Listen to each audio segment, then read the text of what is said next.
Halo umat Katolik dimanapun Anda berada. Di video kali ini kita akan membahas suku Pasemah atau Melayu Pasemah yang menganut agama Katolik. Bagaimana bisa? Bukankah selama ini orang mengenal suku Melayu selalu identik dengan agama Islam? Namun faktanya terdapat suku Melayu Pasemah yang sejak dulu menganut agama Katolik. Ingin tahu bagaimana sejarah serta perkembangan umatnya secara lengkap? Mari simak video menarik berikut ini bersama-sama.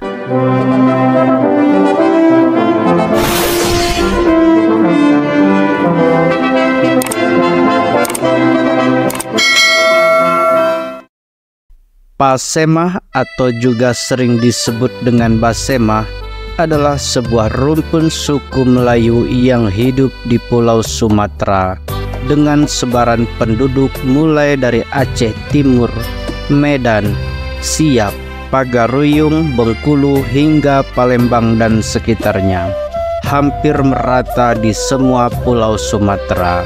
Namun yang menarik dari suku Melayu Pasemah ini adalah penduduknya yang menganut agama Katolik yang terdapat di Desa Pajar Bulan, Kecamatan Tanjung Sakti, Kabupaten Lahat, Sumatera Selatan. Sejarah kekatolikan suku Melayu Pasemah dimulai sejak 1888 dengan dibangunnya sebuah gereja kecil dengan nama pelindung Santa Maria Immaculata. Serta tahun-tahun selanjutnya dibangun lagi satu gereja, yakni Gereja Santo Mikael, yang sampai saat ini masih dipergunakan untuk beribadah oleh umat di sana.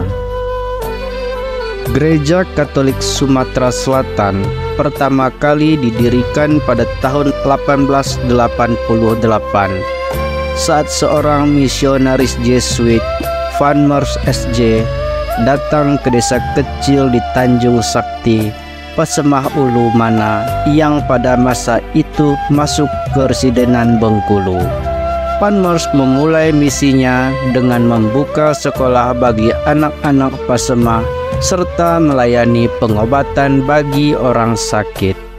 Pada tanggal 15 September 1889, Pastor Mers untuk pertama kalinya membaptis orang Pasemah yang dipanggil nenek oleh masyarakat Tanjung Sakti saat meninggal, serta dimakamkan di taman misi yang tidak jauh dari Gereja Santo Mikael.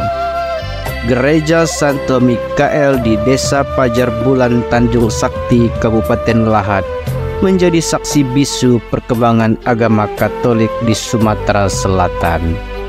Dua gereja tertua di Sumatera Selatan, di Desa Pajar Bulan dan Pagar Jati, Kecamatan Tanjung Sakti Pumi, masih berdiri megah dan belum banyak mengalami perubahan sejak didirikan.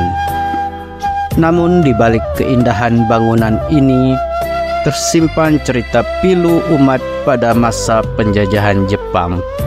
Tentara Jepang menuduh jemaat Tanjung Sakti sebagai antek Belanda. Akibatnya, hampir seluruh umat Katolik di wilayah ini mengalami pembantaian. Pada tahun 1900, penganut Katolik Tanjung Sakti sudah mencapai 500-an orang. Sedangkan di Palembang pada saat itu lebih kurang 80 orang. Romo Titus Paroki Santo Mikael mengungkapkan bahwa sisa-sisa pembantaian dapat ditemukan beberapa meter dari bangunan gereja. Di antara makam tersebut terdapat makam Pastor Van Kanvel yang merupakan pastor pertama yang memasuki Sumatera Selatan. Meskipun menyimpan tragedi pembantaian, Tanjung Sakti juga dikenal karena tingginya toleransi antar umat beragama di sana. Masyarakat di Tanjung Sakti saling menghargai dan menerima kehadiran umat agama lain. baik itu umat Katolik, Muslim, atau umat lainnya.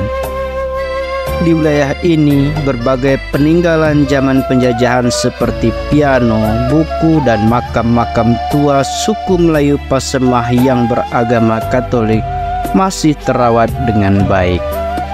Semoga toleransi dan kerukunan antar umat di Tanjung Sakti merupakan salah satu nilai luhur yang harus dijaga dan menjadi teladan bagi masyarakat di daerah lainnya. Dengan tetap menghargai dan menghormati perbedaan, Tanjung Sakti telah menjadi tempat yang damai dan harmonis untuk beribadah serta menjalin hubungan sosial yang baik di tengah keragaman agama.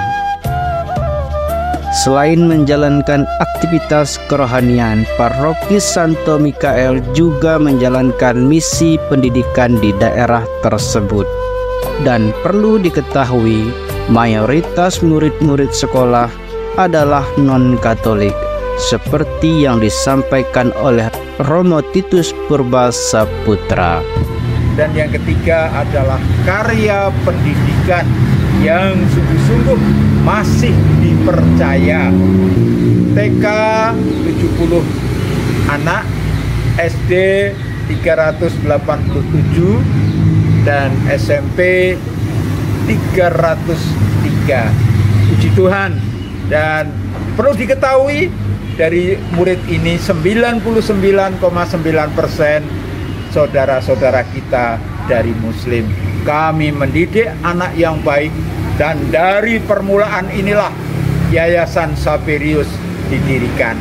Demikianlah sejarah saudara kita Melayu Pasemah yang menganut agama Katolik di Pulau Sumatera.